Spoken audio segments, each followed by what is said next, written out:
So in this video, we're going to start talking about Japan, and we'll start with the time period of the three great unifiers. When this chapter begins, when this section begins, there's no one person running all of Japan. It's divided up into a series of feudal kingdoms, kind of like medieval Europe. Now, Japan had an emperor, but that emperor had very little power. It's like the opposite of absolutism in Louis XIV of France. The emperor was very respected because he was viewed as semi-divine. Japanese belief said he was the descendant of the sun goddess Amaterasu, right? So he was viewed as divine, but he had very little real political power. He's more of a living, breathing, really important religious symbol than what you would typically think of as an emperor. Now, in times past, Japan would have a shogun, right? A shogun would be a nobleman in charge of all the other noblemen who would have the real political power. In fact, the one power the emperor had is he's the only one who could give out the title shogun. But at the beginning of the section, there is no shogun, right?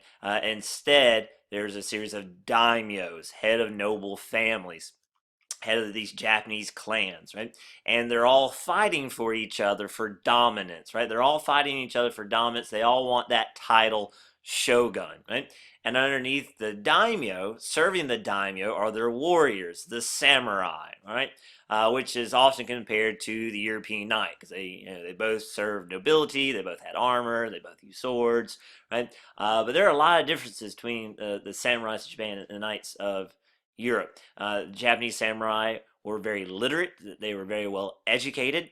They had a strict code of conduct called Bushido, right? The way of the warrior, which is often compared to chivalry, but oftentimes in real life, knights didn't follow chivalry. They did in the stories, but not often in real life. In real life, the samurai were expected to follow Bushido. In fact, if they brought great shame and dishonor upon them or their daimyo lord by breaking that code, they would often be expected to commit seppuku or ritualistic suicide to redeem their honor, redeem the honor of their daimyo and their clan and of their family. Right, so the samurai, of course, are going to be very important during this time period of frequent warfare. Right, the daimyo are going to count on the samurai. The samurai are going to play a very important role. So in Japanese history, you have these guys called the three great unifiers, kind of the founders of modern day Japan. The three guys that are going to eventually unite all the daimyo underneath their rule. Now, the first one is Oda Nobunaga. Oda Nobunaga, he's very Machiavellian, right? He's willing to use any advantage he can find in his fight against the other daimyos. And you see this at the Battle of Nagashino.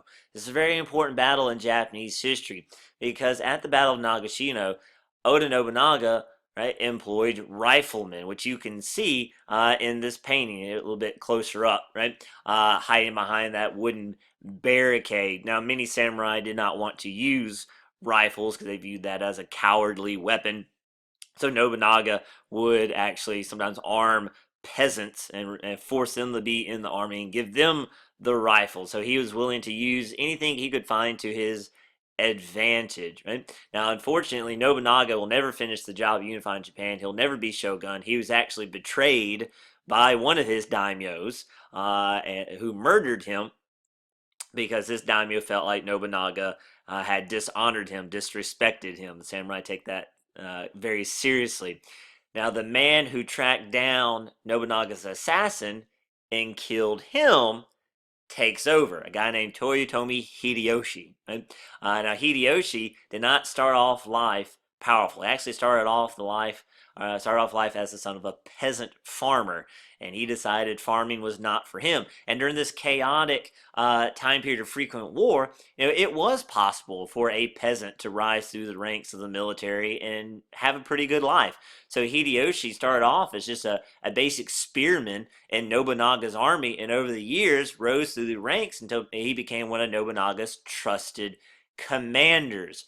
And when Nobunaga was assassinated, it was Hideyoshi that tracked down the murderer and executed him.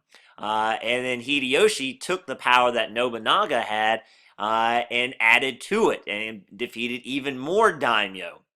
Now, Hideyoshi, though, can never, ever, ever, ever, ever get the title shogun because technically he's not noble. He was not from a noble family. He was not a daimyo. He was born a peasant, right?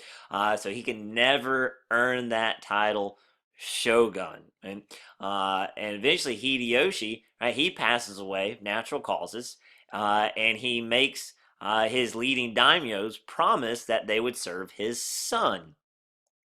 But after he died, that only lasted a few years until this guy, Tokugawa Ieyasu, decides he wants all the power. So Ieyasu rebels against the Toyotomi clan, right, and defeats them, and he takes the power, and he defeats other daimyos, and he finishes the job of unifying Japan, and he gets the title shogun. So Tokugawa Ieyasu begins what's called the Tokugawa shogunate. Right? Remember, in Japan, family names come first. So Tokugawa, that's the family name, the clan's name. Ieyasu is his given name. That's why it's called the Tokugawa shogunate.